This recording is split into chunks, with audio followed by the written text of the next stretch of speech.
أما بعد، قال الله تبارك وتعالى في القرآن المجيد: أعوذ بالله من الشيطان الرجيم، بسم الله الرحمن الرحيم. سبحان الذي أسرى بعبده ليلا من المسجد الحرام إلى المسجد الأقصى الذي باركنا حوله لنريه من آياتنا إنه هو السميع البصير. رئيس الحرمين المبجل والضيوف الكرام والعلماء الأجلاء، إني أريد أن أتحدث أمامكم في هذه الحفلة المباركة الميمونة حول الموضوع المسجد الأقصى يناديكم. يا إخواني وزملائي، المسجد الأقصى بقعة مباركة، بقعة مشرفة، بقعة منورة، بقعة ليست بها ذكريات نورانية، بقعة تتأثر منها نفحات إيمانية، نفحات دينية، نفحات ربانية، تتفتح بها الأزهار المتنوعة العطرة من الإيمان واليقين. بقعة أسرى بها حبيبنا وشفيعنا محمد صلى الله عليه وسلم وعرج إلى رفيق الأعلى، فهناك تكلمه من وراء حجاب.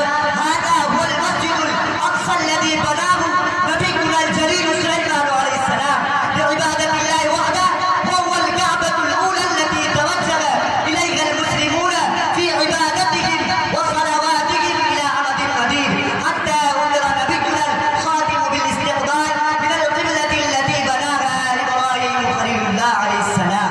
فول وجهك شطر المسجد الحرام. يا إخواني، الأرض المقدسة اليوم وبلدها العريق المجيد احتلت عليها إسرائيل غاصبة ظالمة، وإنها تبذل قصارى جهودها لهدك التقدس من المسجد الأقصى، والحكومة إسرائيلية كريمة متأسسة من أول يومها لتحقيق هذا الغرض المشروع.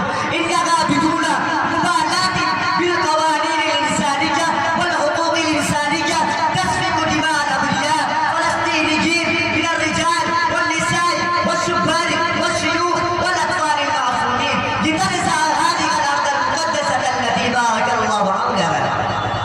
فهذه البقعة المباركة التي بناها سليمان عليه السلام وحرسها الخلفاء والقوات للمسلمين في أزمنتهم المختلفة، وحررها من الأيدي الغاشمة مثل عمر بن الخطاب والقائد الغيور صلاح الدين الأيوبي رحمه الله، تحولت إلى الأيدي الخبيثة اليهودية الخسيسة مرة أخرى.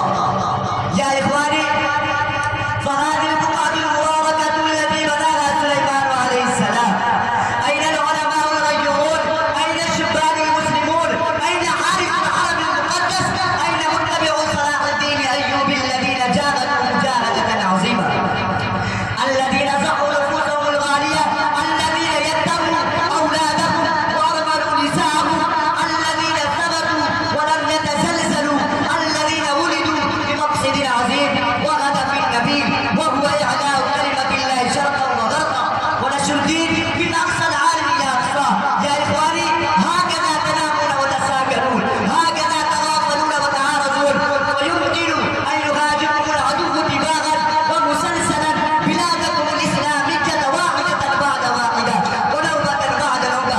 يا أيها الملوك والرؤساء للعالم الإسلامي، قوموا بإثباتكم العميق واتركوا مصالحكم الذاتية والسياسية ورابطوا ثغوركم وشعائركم، وإلا يتسرب عدوكم اليقين في صفوفكم ولا يمكن لكم الإخراج أبدا، كما كان القبض اليوم على المسجد الأقصى وأنتم ترون حسرة وندامة.